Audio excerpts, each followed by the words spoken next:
Madame Abramović, it is a great pleasure to have you as a guest on my podcast. We planned this discussion at the conclusion of the Confess exhibition, which has been on view at the Church of Our Lady of Health in Piran for the last 4 months. A part of this exhibition, which you staged in collaboration with another excellent artist, Igorja Andjelića, is the restitution of the main altar with your golden mask from 2009. Or should we say, reconsecration? I read that the golden mask was created to examine the role of women in art history, and it is now in a place where there would be a work of art, a painting of a woman. So, Marina, as a Mary? Oh, not really yet, but can I explain a little bit my motivation to create this piece? Please. You know, I come from very kind of a contradictional background. My grandmother was really Orthodox, Serbian Orthodox, very, very religious. And my father and mother was, communist and, the both national heroes in the party and so on. So my grandmother never liked communism. She, baptized me in a church which is completely against, all the beliefs there. And my father and mother have lots of problem on the Communist Party meetings, what happened and so on. But my grandmother didn't care.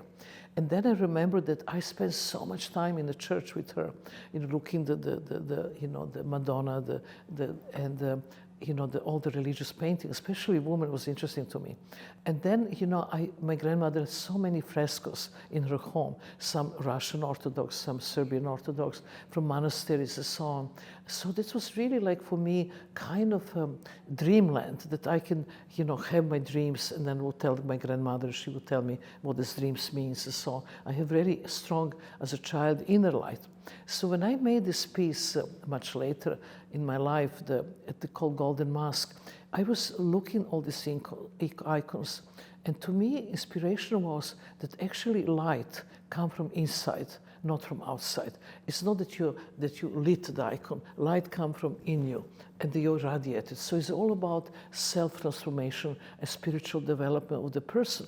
So I was thinking, as a performance artist, how to express this. I didn't want to paint that, so I used myself as a subject and object of the work. That's what you do. As always. So I cover my entire face with honey, and then I put golden leaves that you use normally, for the frames or to put on the paintings. So these icons, so these gold leaves, I just cover my entire face. And all what I've been looking, it was to look in the camera. Very important was not to blink, never to blink, that you really kind of stay in a kind of present. And then by breathing, all these leaves was flickering and moving and become actually life. And that's really how was made this golden mask. And the result was pretty strong, because I remember the people who stand and look this for a long period of time. And for me, that this actually find a place in the church here in Piran is really great honor. And I didn't see it yet. The honor is all ours, Madame Abramović, I can assure you, because you arrived to Piran. I'm happy as a president that you came, because you have a lot of fans and admirers in my country. You know that. Yeah, I do, and I'm really looking forward to see, after our conversation, I'm going straight to see the work right there. Mm-hmm. And then Igor told me that actually people really react strongly, and they go there and, to look this image. So this was like really a motivation, that light comes from inside. That goes for humans as well. Yeah. I have been following your outstanding projects for really a long time. They always surprise, astonish, sometimes shock, but most of all, they speak to us with the overlooked or obscured aspects of our lives. You have just returned from China, where part of the exhibition in Shanghai relates to your famous 90-day walk along the Great Wall of China in 1988. Is that the main reason to return there, wrapping up or adding some new motivations, new moments in your life? You know, this was exactly 36 years ago. It's a long time. And I have to say that I tried to have show for many years in China, more than 20, and every time, you know, we almost to have the show, you know, when we send the proposal, mostly governments will not say yes, because there was a nudity, there was, you know, for them, you know, the way how they see things, there's a lot of restrictions. And then I was saying, okay, I'm going to really think more and figure out something that I really made out of my inspiration from Great Wall of China. And this is to create transitory objects who are made with crystals. And it's fully interactive show. The public have to do the work. And that was really hugely successful now. As we speak, you know, it's completely sold out and the show is going to be 5 months.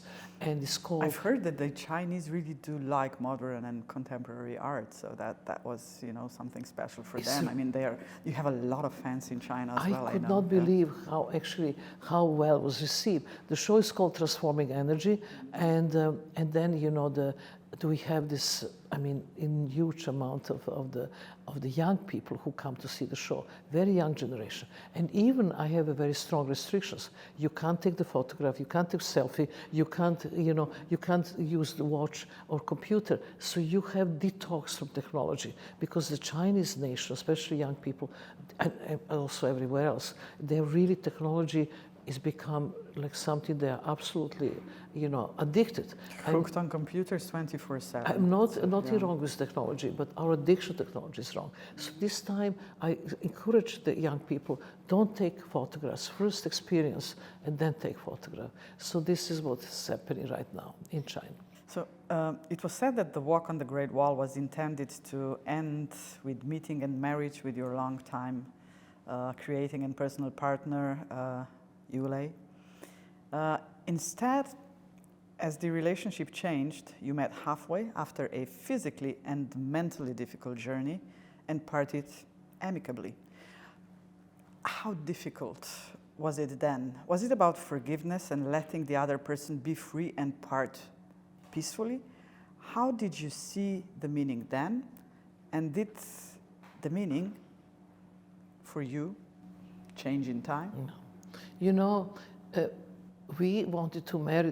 First of all, the one important reason was why we want to walk the Great Wall of China, because the NASA report said in that time that the only pyramids and Great Wall of China are the only construction made by human you can see from the moon. So we wanted to actually follow that energy line of the walk, meet in the middle, and then marry. But the Chinese took 8 years to give us permission, 8 full years. In these 8 years, life happened, and we was on the end of our relationship. But you know, we could not give up. We put so much energy into this project. It's okay, now new circumstances are, we going to actually walk and say goodbye.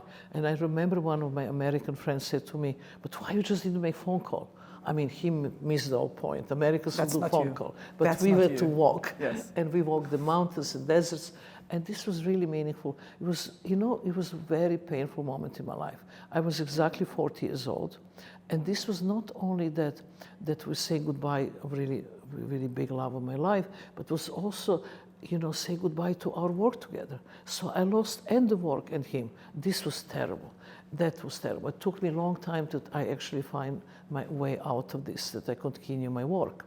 Then, you know, we had a very big problem in our relationship, and he married a Chinese woman, then divorced, then we didn't talk for a while, then he becomes a guest of my exhibition, as a guest in MoMA.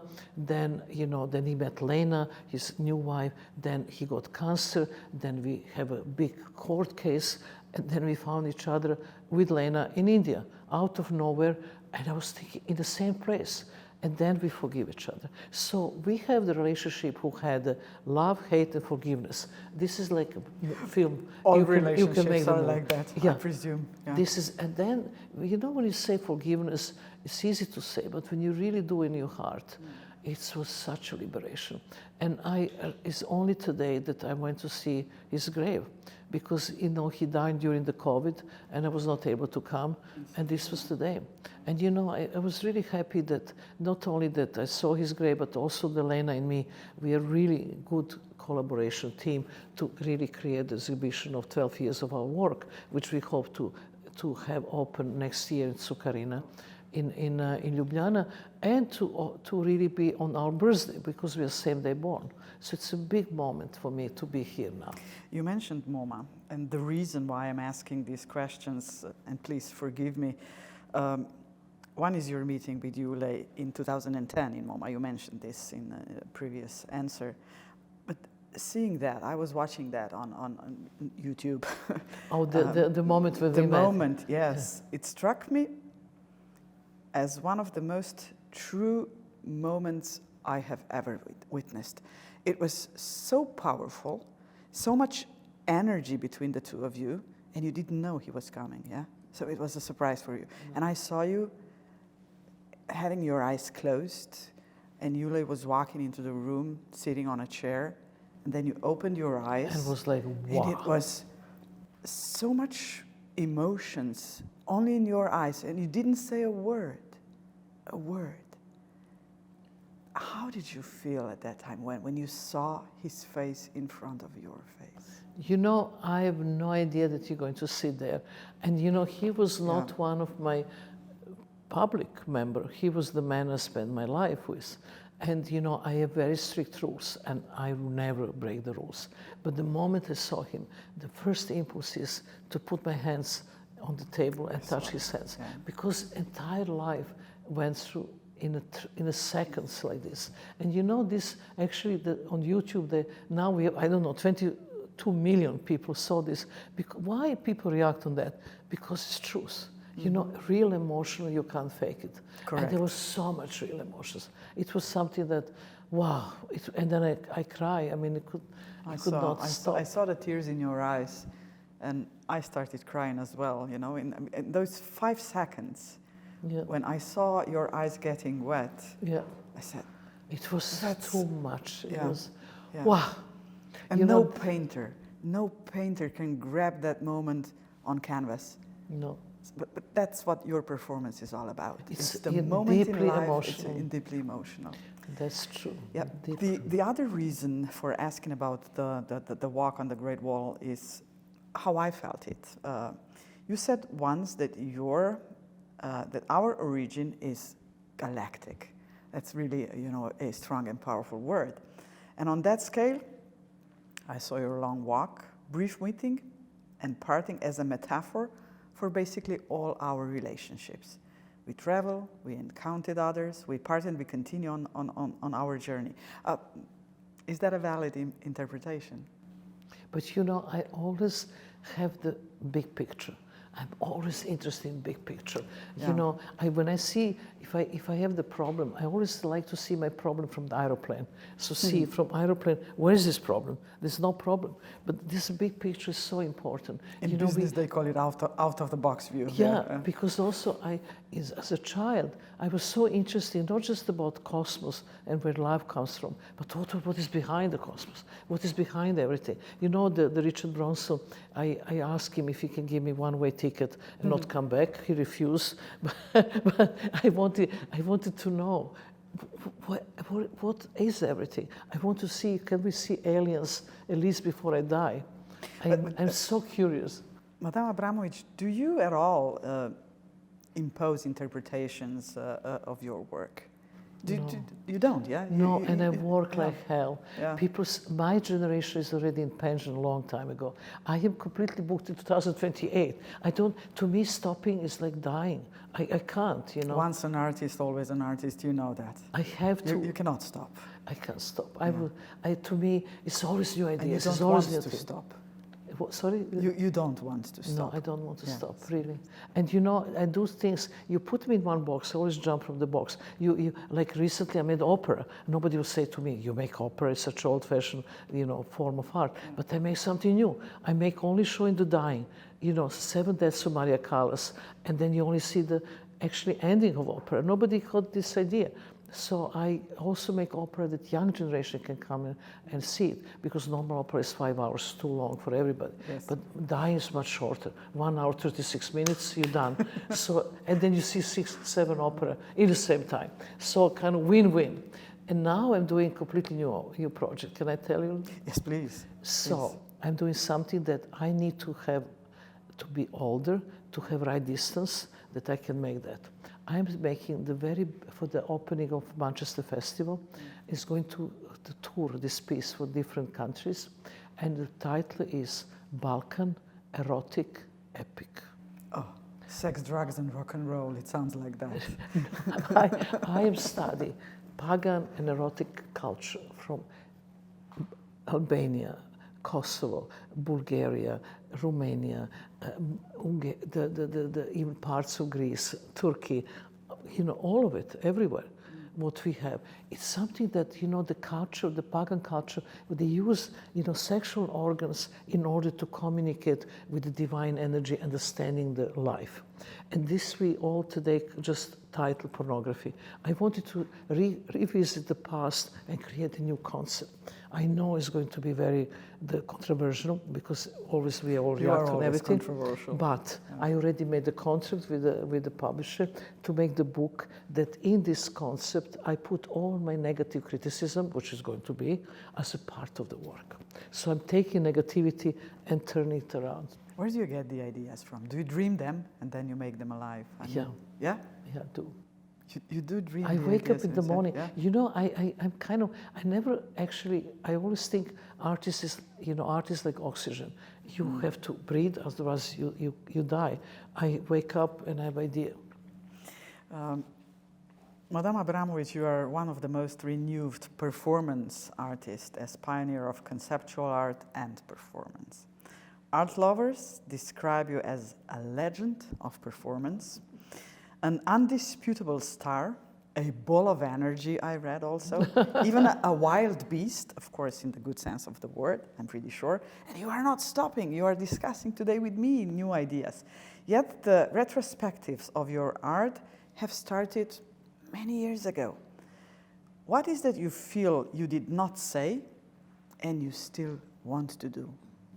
You still dream the ideas. Yeah, very, very, very clear to me. After doing the exhibition in Museum Modern Art in New York, this is the top of career of any artist. You're supposed to die, and this would be end of my career. I just started. I never, to me was like, wow. Now let's have some different ideas. And to me was so important to constantly, coming with the new ideas. One thing that's important is my institute, which I'm teaching young artists and to preserve the concept of performance art. And then another thing is so important is that I really, really believe that actually performance is one of the highest form of art. I mean, it's not many people agree, but because it's immaterial and it's so emotional and reach everybody, reach people from the people cleaning the street to the president of the country. You don't need to be intellectual to understand my work. You have to feel it. And did your vision of conceptual art change from the years when you started as a young performer? It's changed completely. And today? It's completely. What made the changes? First was very physical, and now I'm interested in long durational work that I can actually perform more than months, 2 months, 3 months, because when you perform for a long period of time, become life itself. You can't pretend, you can't act, you show your true self, and you show your vulnerability. And this is the main connection with the public. And the public become my work. I mean, I'm very proud of something which I don't call performance, I call intervention, but in Glastonbury, in the biggest, rock concert festival, 275,000 people. They are really come there for the rock concert. I went there and I asked this public to do 7 minutes of complete silence, put their hands on the shoulder and give unconditional love to themselves in relation to what's happening in the hell today in the world. I saw your TED Talk when you did the same. The TED Talk, you did the same. It was a marvelous, brilliant 15-minute talk. Yeah. And you asked the audience to hold each other's hands and be quiet for 2 minutes. Yeah. And they started laughing in the beginning, but then it was and silence. Now, talk is 7. I would love that in your podcast, I will give you a link to show that. It's really something magic. And this, this 275,000 people, it was broadcast by and been actually viewed by 1.1 billion in the world. This is the public. In my case, when I start performance, was 10 people. 30 people was like too much. But you have to do something 55 years long, more than half century, like I'm doing, to actually create the trust. Now I have a trust. You will leave a trace. But can I ask you one very, maybe a bit personal question? Do you sometimes have a feeling that you live in a glass house? You're giving yourself to the public basically every single day as an artist. You know, I don't know. This very much to do with communism for some reason, where I was brought up. You know, I was born in '46. So what's happening then? I really believe that my private life is not important. For me, it's important what is my contribution to humans, and my whole idea in my work, how I can do something to lift human spirit, not just put human spirit down, which is so easy. And I feel responsible. This is why I just work. I really feel responsible. I don't know. Many artists say we don't need the public, we don't need anybody. I'm fine in my studio. I don't feel this way. I mean that my work and message have to be, you know, here and seen. Right now, you know, I have even more responsibility because they put me on this idol, you know, kind of the platform, which I don't give a shit because I'm not like this. I'm the same.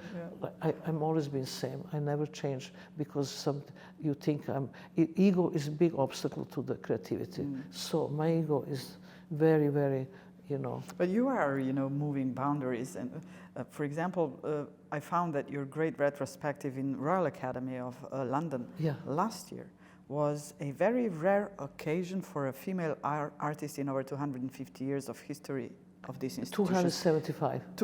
Never been woman there. So you were the first woman to have a retrospective in the And you know, Royal took them Academy 7 years to actually agree to give me. And I had it and changed everything, really. And on the top, I almost died last year with embolism, some health problem, so I had to take a boat. I could not fly. I took 7 days boat from New York to go to London. And then I have to stay there 6 months that I can fly back. I would like to ask you a question about Yoko Ono. Why am I asking this? Wow, interesting. Because reading everything about you and following you for many, many years, your retrospective in London was followed almost immediately by the retrospective of Yoko Ono in Tate Modern in London. So, although she is, you know, much older, you inhabited the same city, New York, from time to time. Have you ever met? I met her only once in Liverpool, very short, and you know, and she looked so. At that time, mysterious to me, big sunglasses, dark hair. And you know, it's very difficult. She really didn't have, you know, how you say, she had a difficult time because being together with John Lennon and Beatles, and then she just generated so much hate against her because she was always reason to split the Beatles, and there was always the reason that always attribute that, you know, he actually left them and started being completely isolated, and she isolated him. But you know, I think that she has some beautiful, interesting work in the conceptually in that time. It was very difficult to be artist in those days. And then to me, what was really something that I never actually understood, that she never actually stopped living in the Dakota building where he got killed on the entrance. And I don't know where she got the strength, because she had to pass every single day where John Lennon, love of her life, been killed. And she never changed. Only right now she sold the building because she, you know, she's old, she's not well, she's also in wheelchair, and she lives upstate. But that was so, I always wanted to talk to her and never chance. Only once, like, hello. This was not really conversation, really. Okay. So, but the one artist that I incredibly was respecting for me was Louis Bourgeois and George O'Keeffe, you know, this kind of really great people.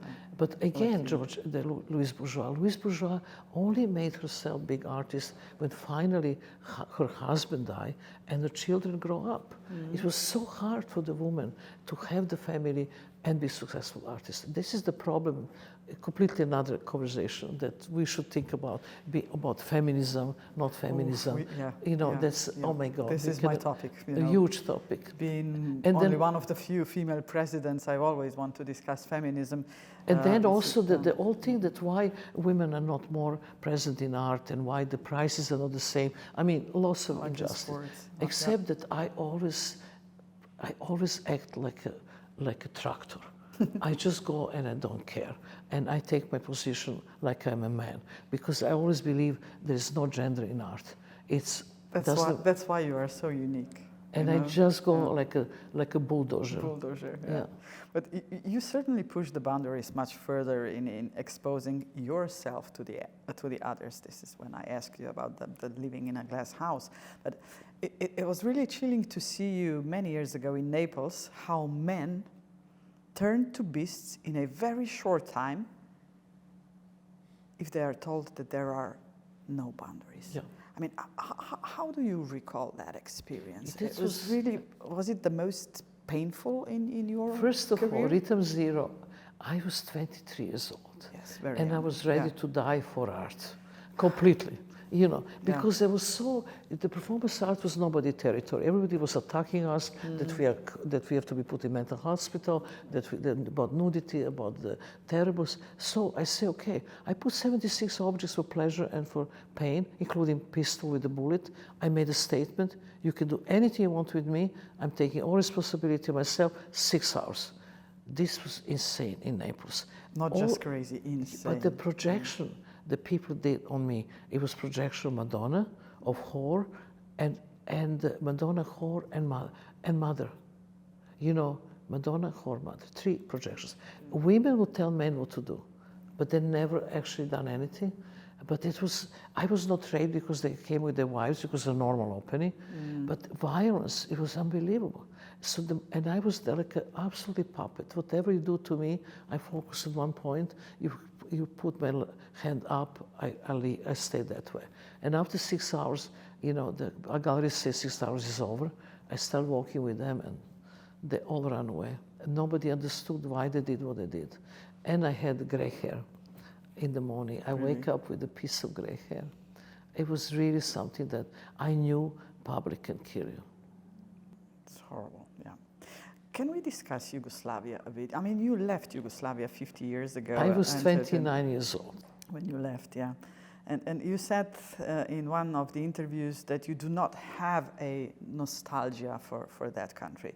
But there is still a connection. I mean, I see it through your work. You are returning to the Balkans on many occasions. Completely. Right now, you said, yes, including in a powerful allusion to the beast in Man in 1997 Balkan Baroque, washing the bloody bones in Venice Biennale. But you know, do you get the ideas from this crazy region we in politics call the barrel of gunpowder? But you, first of all, I'm born there. I don't need to be there. I am wherever I'm there. I have DNA. I have this DNA. I have a sense of humor, Slavic. The Balkan mentality in so many ways. You know, when we love, we love. When we hate, we hate. It was so much drama in our country. Then, you know, I really think that there's so much elements in my work just reflecting who I am. I can live on in Mars. I will still be Slavic. So I don't like to look into past because I don't like this melancholy of Slavic soul. I really wanted to live in present and the future, but doesn't mean that actually that I do this very well, because somehow I am melancholic and I have this, nostalgia, but I try to hide it even for myself. But you can't take Balkan away from me. This is not possible. The roots. You have this wonderful writer, this is my dream, that I met him only twice in my life, Žižek. Ah, okay. And I really, he really understands what we are talking about, and he also made these 2 great books about communist jokes, which is absolutely next to my bed stamp. If I want to get good mood, I just open it. Slavoj Žižek. Yeah. Good. My husband, I was discussing this with my husband because he saw your London retrospective and said that a powerful impression for one remembering Yugoslavia was the hero. You on a white horse with a white flag in wind, singing Yugoslavian anthem. Tito, him. Yes, and with items belonging to your father at his time. By the way, my husband is curious where this footage was taken, you on a white horse with a white flag. Where was it? It was south of Spain. South of Spain, okay. I had a good possibility to take it there. Good. But is the hero more about your father or about his time and place, or like all together? My father was always riding on white horse. Really? And and you know, he was in Tito, the escadrille, and he was also, you know, the 13. Anyway, he was a really soldier and really fearless. And then, you know, that white horse, Liberation of Belgrade, he is on the white horse. There's great pictures of him. But anyway, my father was very disappointed with communism and what happened with Tito and everything else. So he literally cut every photograph with him and Tito in half and threw it away. And he died disappointed. And then I was thinking, when he died, I want to make really something homage to him. And I sit on this horse and I have white flag. Everybody knows the white flag is something for surrendering. My father never surrendered to anything. But I want him to surrender to change. I want him to learn to accept change. So it's really a metaphorical kind of work. And I call the hero who never surrendered to change. You also rewrote the Hero Manifesto in 2022. Yeah. And sorry to say, but the world has gone worse since then. Yeah. We all know that. So what kind of heroes do we need today? What we can we say in the we conclusion? We need new heroes so badly. We don't have new heroes. We don't have the decent human beings to look at, to be our inspiration. I mean, you know, when talking about politicians, and you are one of them, my immediately, the advice will be, please read Gandhi biography. Gandhi made the entire revolution while spitting one drop of blood. You know, there is some people like this, that's possible. You know, the Gandhi said something really wonderful, and he said, first they ignore me, then they laughed at me, then they fight me, and then I win. And this was like really stages of how he meant what he did. But this kind of people like Mandela, like him, don't exist anymore. It's unbelievable. You know, His Holiness Dalai Lama said, if you really wanted to stop killing, you have to learn to forgive.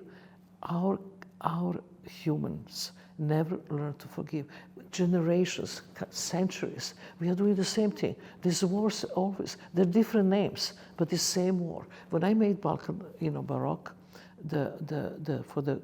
related to Balkan War, I wanted to do something that actually I create image would be universal, not just for that war, but you can use for Syria, you can use for Iran, Iraq, Palestine, everywhere, anytime. Nobody can wash hands from the blood. And this is why this was, you know, my washing bones there. And I wanted to interview my father, my mother, and the man who catch the rats, 36 years of his life, and create Wolfrat. How the actually Wolfrat, who never actually kill members of his own family, in certain circumstances can kill his member of family. And this is the kind of, you know, metaphor of what's going on. And this was what I did. And when in the Royal Academy, that whole area, when the Balkan, the Baroque, and Hero is my father, this was the most visited part of the museum. And who came there? Israelis and Palestinians and everybody who was dealing with war at that moment understood and could take something from that space because it's transcendental. Yeah. If I understand you correctly, and I think I do, reconciliation is the word for the future. Something what happened in the past, we have to leave it in the present, but if we want to have a better future, reconciliation needed to be there, present, in our hearts. Yeah. Madame Abramović, have many more wild dreams, many more exquisite performances.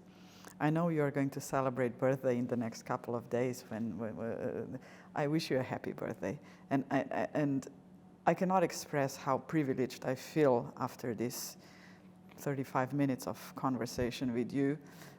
Thank you very much for giving me this opportunity. Thank you for this wonderful, meaningful conversation, Madam President. More than welcome. Thank you.